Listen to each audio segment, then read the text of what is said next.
if you are listening or watching on the live stream, you'll notice I'm missing a co-host right now. He'll be back, don't worry. He had to go tend to his little ones. But for now, you've got me solo for about 2 minutes, so make the most of it.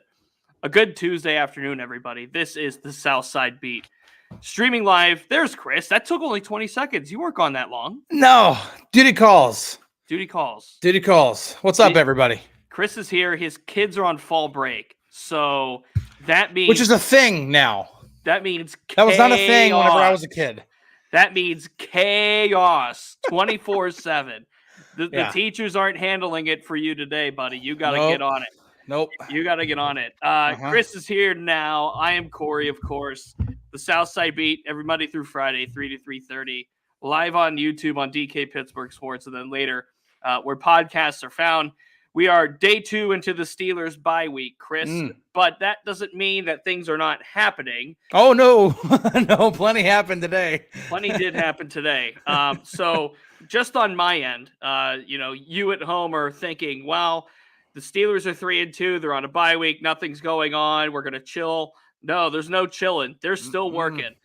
Today was a full practice, and after that, defensive assistants and Terrell Austin were made available, and then Kenny Pickett spoke. So the word around the street right now is that players are literally done after today up until next Monday. So, they won't be practicing tomorrow. At least that's the word right now. And then tomorrow on Wednesday, the current plan is to talk to Matt Canada and various offensive assistants. But today was defense day on the South Side, Chris, and Terrell Austin is not committing to playing Joey Porter Jr. quite yet. And I quote, not right now. When the time comes, it'll come. And that is the response when I directly asked him, is it Joey's time yet? B. Phil, go Orange. That's right. This is a Cuse lacrosse hat, vintage. Shout out to, I forget what thrift store I found this in, but, you always got to rep. Yeah, Monongahela Mike, I got to agree with you here. Just, I don't agree. Matt Williamson, if you haven't read it yet, read it. Matt Williamson has a good War Room piece on DKPittsburghSports.com, which is titled pretty much just Stop Playing Around and Start Porter. DK says, Corey and Chris, you can smile. I think we do plenty of smiling, man. I can definitely do more, but now listen, this is I don't get it. I don't. I mean, he's like, I understand when it comes to, the tackling issues and the willingness to want to tackle and be there every single time. That it does get relentless after a while when you're constant, especially when you're playing AFC North, AFC North ball, playing the Ravens twice, playing the Browns twice, playing the Bengals twice. You have to be able to stop the run. Cornerbacks have to be willing to go in every single play, not take one snap off when it comes to being committed to stopping the run. Porter's not quite there yet, but like huge, but like I like big butts, like butt. The dude is just shutting down in corners, man. In coverage, he is shutting down. It's a small sample size, granted, but a passer rating of 0.0. That's all I gotta say. Oh, it's gonna take me a minute to get over that one. Went Sir Mix-a-Lot. Shout out to Sir Mix-a-Lot. Sure did go. Oh my goodness. Okay, the Joey Porter tackling thing. We talked about it. I feel like for the last week and a half on this show, so I'm not going too far into it. Like, he struggled with tackling in training camp. Like, he hasn't been the best tackler throughout 5 games of this season. And it's very evident that he has to grow in that. And that's fine. We could just leave that at that.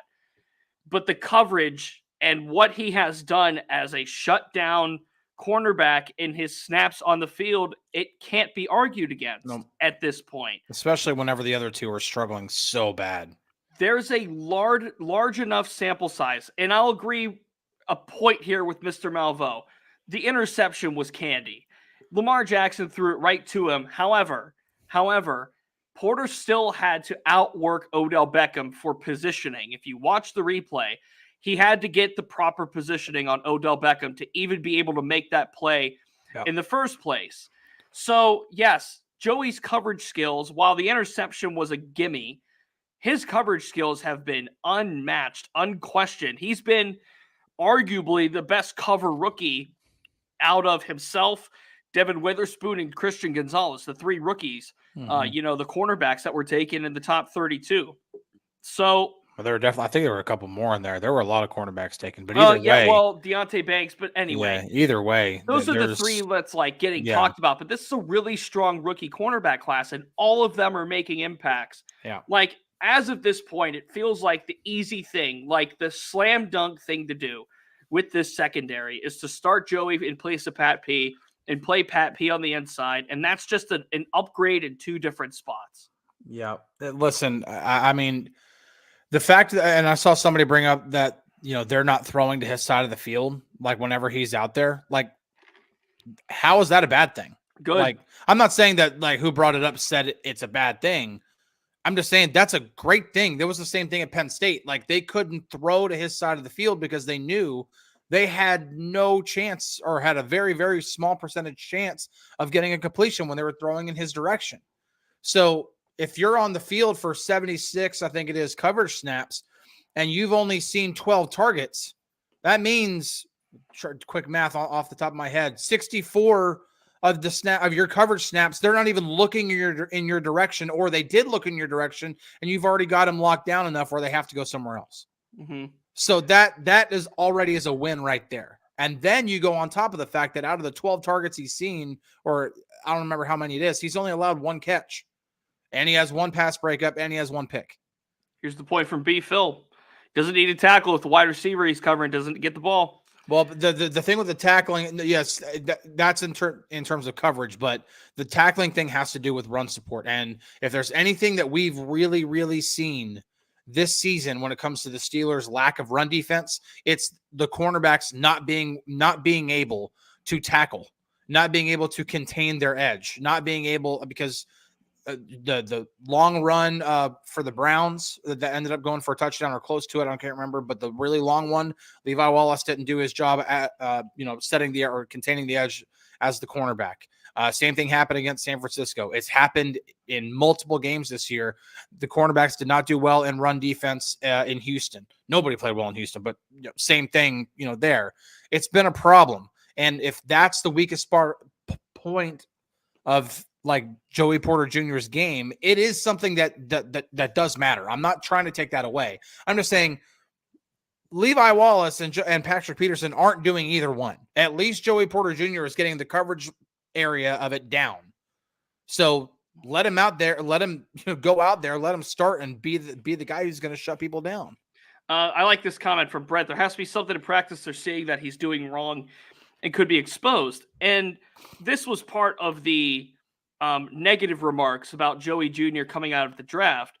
He's very handsy. He's very physical. Yep. And you can be handsy and physical, but at the level that Joey played it at some points at Penn State threw up some red flags, to NFL scouts, and just the way that the NFL is officiated. Quite frankly, this isn't about, is Joey bad at coverage? Because he really was never bad at coverage.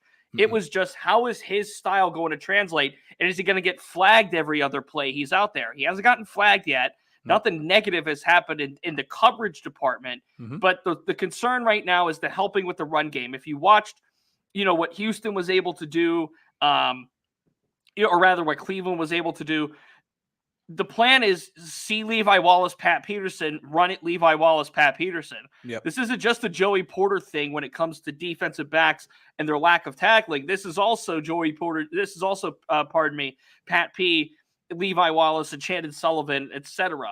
So, Terrell Austin today, another thing that he talked about was, the positives and the negatives, if you will, the pros and the cons. What did he like about the Steelers defense pre-bye, and what does he want to see the Steelers defense improve on post-bye? And the thing he talked about as far as improvement post-bye was eliminating those explosive running plays, was eliminating those splash plays like you saw from Christian McCaffrey, like you saw from the Browns running backs, and, run defense, cutting down the big plays and even the big pass plays as well. but he mentioned specifically, and I'll paraphrase it, get the big running plays off the tape. And when you get into those rundowns, you're not letting him run for over 4 yards a carry. That's a big magic number when it comes to the run defense. And that's one thing Terrell Austin really stressed today on the South side. B. Phil here says, and this is something where I'm going to kind of go a little bit into like the chalk talk type stuff. B. Phil says, let the linebackers worry about the run game.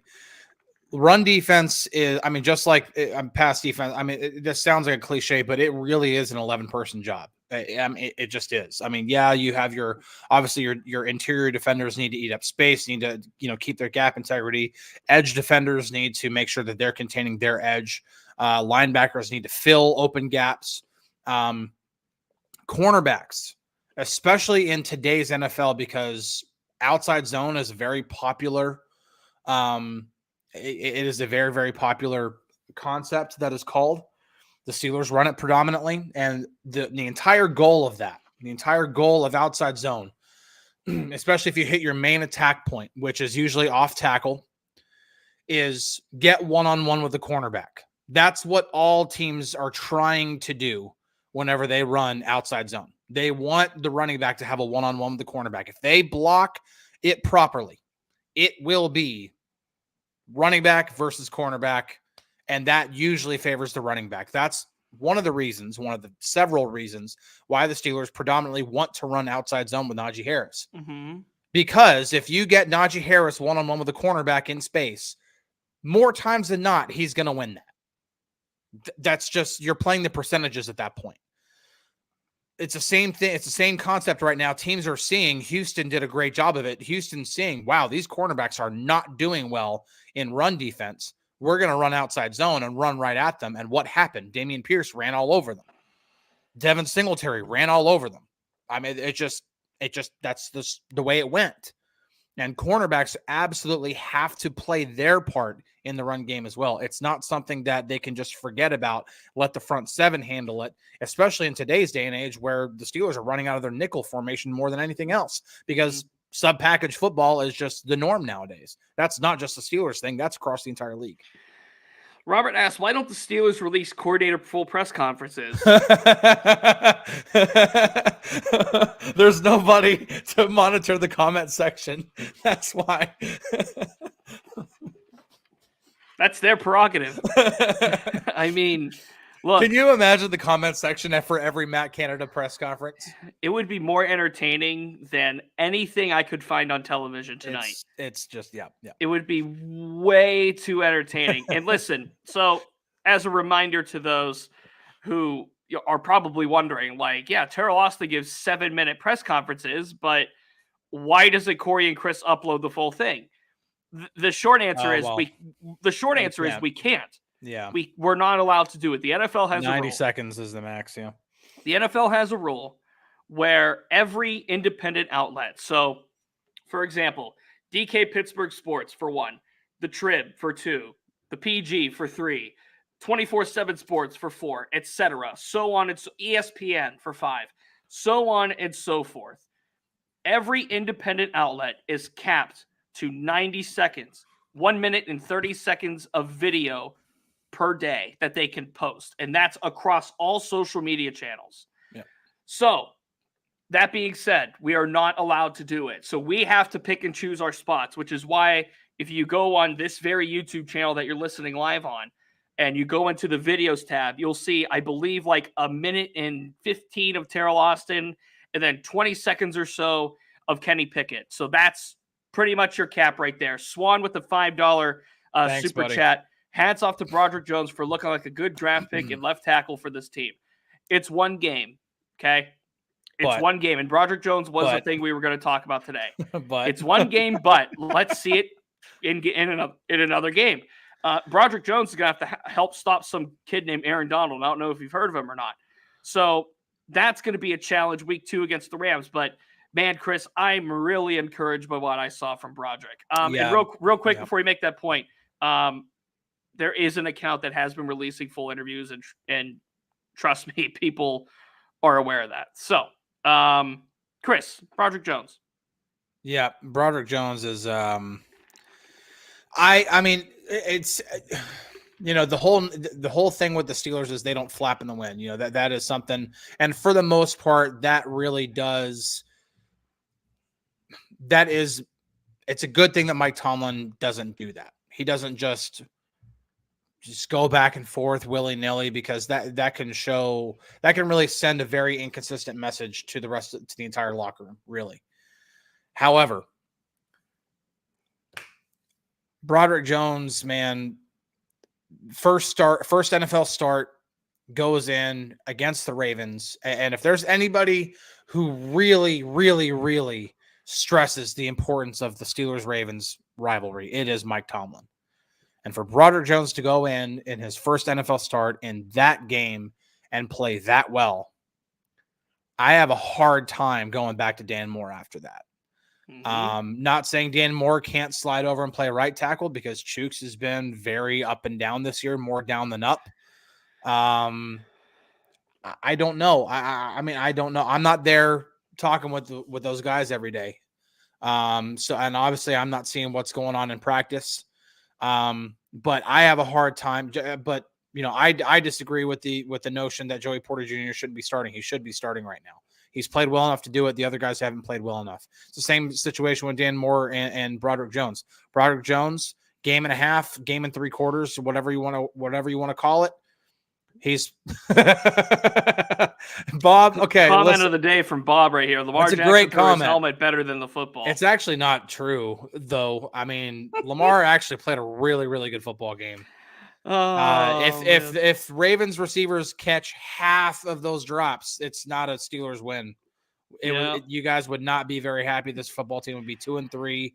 And no, I mean, Lamar Jackson played a really, really good game. Mike is not the only one that has asked about Deontay Johnson. He asked, when is DJ going to be coming off of IR and be on field game time? Today, Deontay Johnson also spoke in said open locker room, and I love the reaction. I love the quote. It's awesome. Goes, "Hell yeah, I'll be there. Hell yeah, I'll be ready." And then I, being a reporter, had to say, "Deontay, just to clarify, you're going to be ready to play against the Rams?" And he said yes. So the expectation from Deontay Johnson is yes. Deontay Johnson is expected to be on the field after the bye in Los Angeles. And really, they really have missed Deontay. I mean, like, we can talk about Matt Canada's concepts. We've talked about those at length. We've talked about Pickett missing open throws. We've talked about that at length.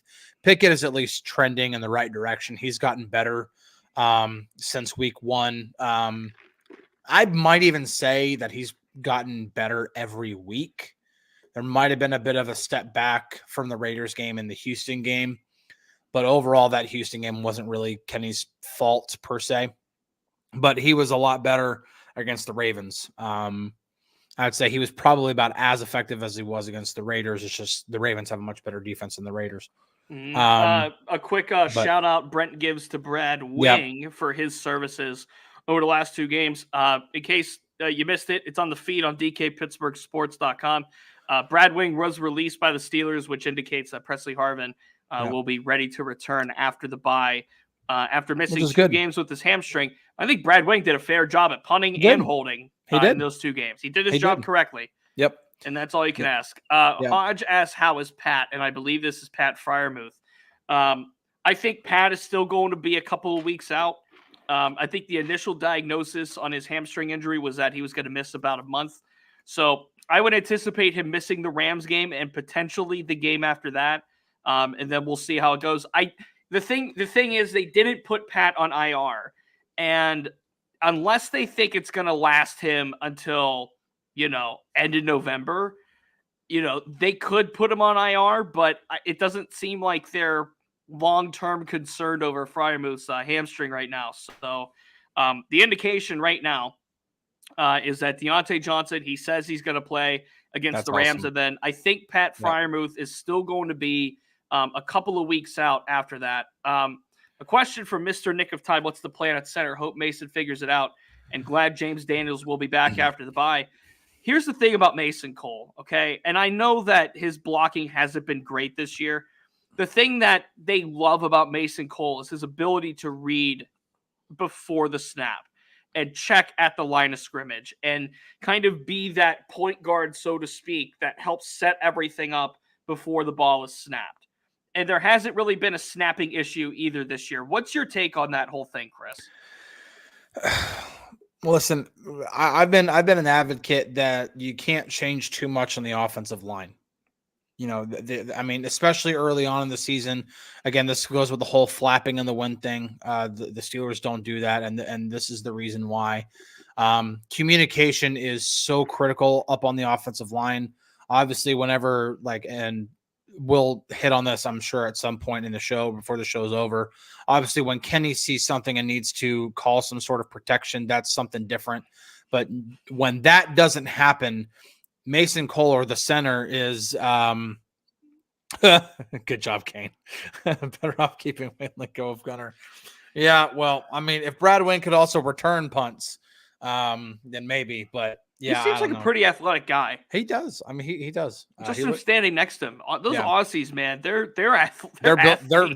built different. Well, when you have spiders, I wonder if I'd be running too. I wonder if Brad Wayne went over to the Ravens sideline and tried to play with one of those rugby balls. That was a thing, wasn't it? Yeah. People are kind of like giving the Ravens crap for that. I think it was Rex Ryan. Rex Ryan was all Rex over Ryan that. On ESPN was like, why the hell are they doing this? You play football, not rugby. You know, it's funny because I was up in the press box, you know, this is hours before the game started. And I see the familiar style because I have friends that played rugby. And I see that style of ball. I'm like, wait a second. I grabbed the binoculars and sure enough, you know, a rugby ball. And for those that don't know, a rugby ball, similar shape to a football, but it's larger and it doesn't have laces. So I don't know what the thought process is. Maybe it's like just to get the hands on something larger so you could get used to catching something smaller. Yeah. But the way that Rex Ryan broke it down, like when you catch a football, you gotta have your hands like this. You gotta catch it a certain way, right? Make the triangle. And you can't do that with the rugby ball. I found that pretty interesting too. My football career ended after my freshman year of high school, and but whenever I did play, I played receiver and free safety. And receiver, it's that.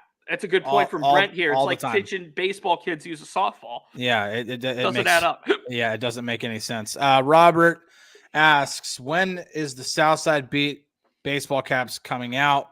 Listen, the best way for that to happen is to not pester DK or Dolly. The best way to do it is to hit the like, hit the subscribe, become a member, do everything you can to spread this show to all the Steelers fans you know, because the better this show does, the more we can do in terms of time on the show, merch, anything. So the more you guys can do for us, the better. We do everything we can to get this show out there. We put it on podcast platforms. We do everything we can. Be filled with the Ace Ventura referencing laces out. Absolutely. They're little footballs.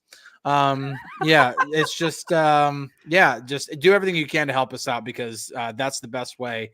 Because supply and demand, that's just basic economics right there. This is why baseball players do some tee work with those little hollow golf balls, those little plastic golf balls to help your hand-eye. That's why they use tennis balls to help catch footballs. They don't go the other way. Yeah, you want to go smaller, not bigger. And yes, Mr. Nick of Time, I'm glad somebody else knows the rules of rugby. You pass it laterally or in backwards. I couldn't tell you 3 rules of rugby. I know something about it. I know something about a scrum. My knowledge of rugby goes as far as Red Ross from Friends. What is a score called in rugby? Nope. It's not a touch. It's the equivalent of a touchdown. It's called a try. No clue. It's called a try. I won't get too much into... I can give you all the soccer, and even then I don't like calling it soccer. All of the football. It's not even that. If you go over to England, it's just football. You go over to anywhere else in the world, it's football.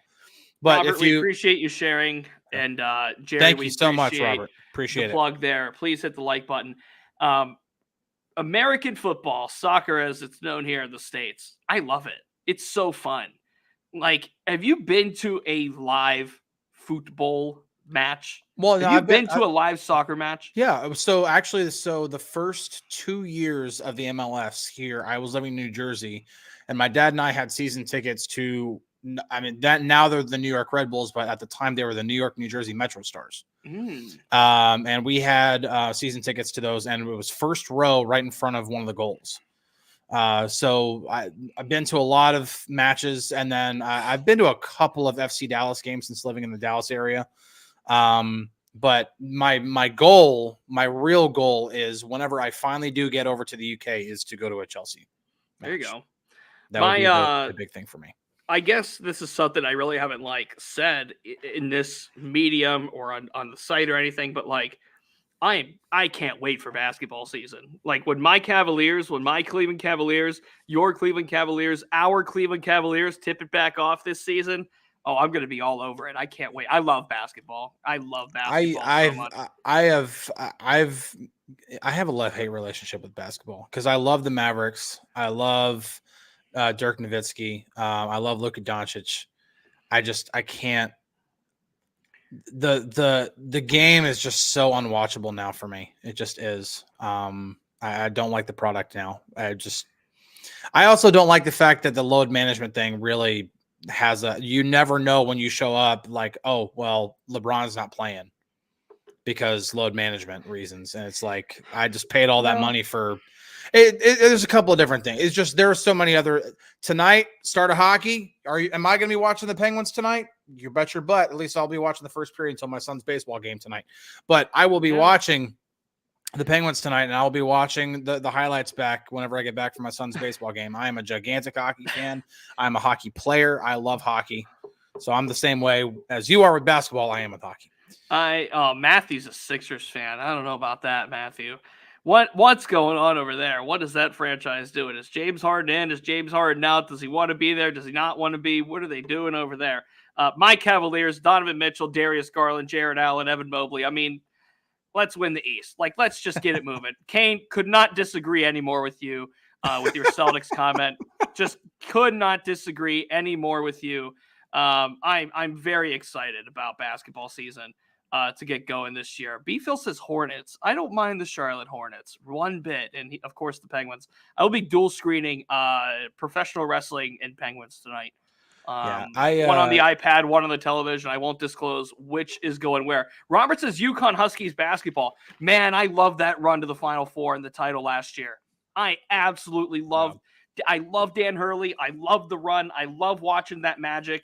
Obviously, getting to follow Pitt for myself and go into the NCAA tournament was a dream scenario and was a ton of fun. I will say college basketball is more fun for me to watch than the NBA right now. That's just it. And there are some people who just like college sports over pro sports. I would prefer to watch the NFL over college football, even though I love college football. Mm-hmm. But right now, to me, the college basketball is more enjoyable for me than the NBA is. They're both amazing. I've just always had an affinity for basketball. I mean, just full disclosure, I have some health issues, so I was never allowed to play football. So basketball and baseball were the two things that I gravitated to. And that's where it came from. Carl, my grandfather loved the Celtics and my dad loved those Lakers. My dad was a James Worthy fanatic. We really have all James kinds Worthy, of fans. The Gail Goodrich. I mean, we could talk NBA in here. The thing is, Pittsburgh doesn't have an NBA team. So I'm assuming that if there are fans of, the Steelers or the Penguins or the Pirates, they might have an NBA team. I'm a Cavs fan. We have a T-Wolves fan with Matthew. We have a Suns fan and James. We have Lakers. Unfortunately, Randy, no. Neither one of my teams. And undefeated. And Pittsburgh did have an ABA team with the Pipers, of course. I am 2-3 in one league, and that team is going on a road to nowhere. And the objective is to not finish last. My other team in my 8-man is 4-1, and I just won a really emphatic shootout. I had Jamar Chase, who had 3 touchdowns, and DJ Moore, who he also had 3 touchdowns. That was last Thursday. Yep. But I had Jamar Chase and DJ Moore in my starting lineup, and I still had to fight to win the match. That's how close that one fantasy football match was for me. So Ryan was a Sonics fan. Man, I wish they had basketball up in Seattle still. It's just not it is not going good in Oklahoma City right now. The Durant years, the Harden years, the Westbrook years, those 3 just didn't gel. They didn't win it all. Man, I wish it would be back in Seattle. So last night, So I'm 3-2 in my league that I run. I started off 0-2, and I'm on a 3-game winning streak. And then in my other league, I am 2-3. And last night in that league, I was up by 18 going into last night's game, and Myers went off for the Raiders. Got 20.7 points, and I lost. So I was not happy. Joe Yinzer, this is what I call the last 3 minutes of a show during a bye week. That's what I call this. This is showbiz, baby. You got to make it work. Tomorrow we'll have more football, of course. Oh no, we got plenty of football to talk about, and we are getting near the end here, so I'll go ahead and give my final thought. This team is really, really gonna be glad to have Deontay Johnson back. Like, yes. Of all the things that the Steelers are missing right now, I think Deontay might be one of the most important pieces that's missing. Obviously, Cam Hayward is a huge one because of who he is, because of what he does on the field, on the sideline, in the locker room, off the field. He's Cam Hayward. But Deontay Johnson being able to be this guy who doesn't matter if it's zone coverage, if it's man coverage, he can beat anything. He can get separation on anything. And Allen Robinson, for the things that he does do well, it's not been that much, but he just cannot be Deontay. And Calvin Austin, while he's quick and shifty, just can't be Deontay. There are maybe 3 or 4 guys in the league who are better at doing what Deontay does than Deontay. Mm-hmm. And that's just, now talk about anything else, talk about yards after the catch, talk about anything else when it comes to Deontay. But when it comes to getting open, there are very, very few receivers in the league who are better at it than he is. And the Steelers absolutely need that as a perfect complement to what they have with George Pickens, because this whole cover zero, being able to throw back shoulders down the sideline, is not the way to move the football down the field. It's low percentage. It's not, if you're going to live and die by it, you're going to die by it way more often than you're going to live by it. They need Deontay Johnson back. His return will be huge. And I'm done. Ryan, Kevin Garnett was a dude, man. I loved watching some KG with the Timberwolves. Was better.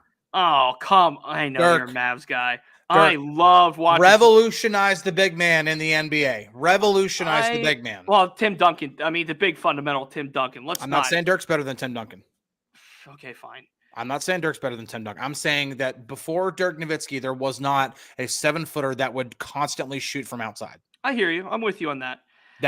When we talk about big men shooting, which is now the norm in the NBA, that was not the norm. Dirk set that in motion. So, and then Nikola Jokic took it and put the bar way up here. That's fine. That's my goodness. I love watching. The funniest thing about Nikola Jokic is it seems like he doesn't like the sport of basketball, yet he is the best player in the sport. Like, if you watch his interviews, you watch his press conferences, he's like, yeah, we won. Whatever. Like, that's what we're supposed to do. And if they lose, he's like, you know what? We'll just win next time. Like, he has the most IDGAF mentality of any athlete I've ever seen. Swan, no low-res Corey this week. Darn. Too bad. Shoot. Mark asks, is Pitt basketball going to be fun to watch again this year? Let me tell you this, Mark. You can find out that answer tomorrow at 6 p.m. Eastern here on DK Pittsburgh Sports on YouTube Live, when Gary Morgan and I go live for the H2P podcast. Ooh. So if you want that question answered, yes, I will keep you on the cliffhanger. Yes, I will plug my other show. Yes, I will plug more ways for me to continue to create content and make a little more money maybe in the process. I have one more final thought. Go ahead. Kenny cleared it up today. Oh, we completely skipped that. We never did that. We cannot go without that. Kenny cleared it up today. I'll let you explain it exactly how, and then I'll throw in I'll turn it into English for everybody. Okay. I'll break it down like Oscar broke down a surplus for Michael Scott. I won't give the full quote, but the first sentence out of Kenny's mouth when he was asked, hey, what did you do at the line of scrimmage? What did you do at the line of scrimmage that led to the George Pickens touchdown? Did you adjust anything? He said, yeah, it was the protection and the route. The route, excuse me. I say route. Okay. And the route. Go ahead. There's a really important part of that quote, though. Yes, there is. Really important part of that quote. Yes, there is. We worked on it all week. It was something we worked all week on, he said. That is the part where, okay, so when you hear and this is, the people were doing this with the Jaylen Warren quote. They were only hearing that wasn't the original play. And then nothing else he said after that anybody wants to pay attention to. People hear Kenny said, yeah, it was the protection in the route. And then nobody else wants to pay attention to what it was said after that. When he says we worked on it all week, that means that the play had a built-in check. If the Ravens are showing 0 blitz, that means we check, we make sure we get the protection right. And hey, George, this is your route. Mm-hmm. There's nobody over the top. Go. Just go, and I'll throw it to you. That is a built-in check that Kenny that was put in there in the game plan. So that goes on coaching. Kenny sees it in the game, checks to it. Good on Kenny. Good on Matt Canada and the coaching staff for getting that right and getting that in there. That is coaching at its finest. That is knowing your opponent, putting in built-in checks so that you can take advantage of their weaknesses. That's what coaching is. Now, it needs to happen for more than just one play. It needs to happen for a lot of plays. But for that one play, golf clap. Couldn't have said it better, Chris. Steeler Wade Show says, hello from Southwest Michigan. Shout out to Kalamazoo and the associated areas. We did sidetrack, of course, with some basketball talk, which I'm always down for, by the way. But on the football show, we will end with a football note. We will be back with more football notes on Wednesday after Matt Canada speaks on the South Side. Matt Canada and the offensive assistants associated with it. It'll be a fun day tomorrow. I'll put it that way. It'll be a very fun day tomorrow for me. Sure, because I'm sure we'll have to talk about it again. About somebody will ask Matt Canada about, hey, when you guys built those, you put those built-in checks in and everything like that. And he's going to go on and on about explaining it in his very Matt Canada way. And I'm not going to be the one to do it, but I'll bet it'll be asked. I'll bet $1. I'll bet $1 that Matt Canada is asked about, hey man, why weren't you jumping for joy after that touchdown? If he's not asked that, it's actually a big travesty, because he was actually asked about his fake, not actually his burner account on Twitter, in a press conference setting. As somebody who has been a beat reporter on that beat, Dad. We'll find out tomorrow. Bad questions irritate good reporters. I'll put it that way. We will find out tomorrow if it's Matt not a Canada good question is asked that or not. I'm not going to be the one to do it, but we'll see if someone does. He's Chris. I'm Corey. This has been a Tuesday bye-week edition. It's been quite a show of the Southside Beat. As far as we know, DK and Ramon in about 25 minutes. So stay tuned for the bell there. We'll talk to you tomorrow. Peace out, everybody.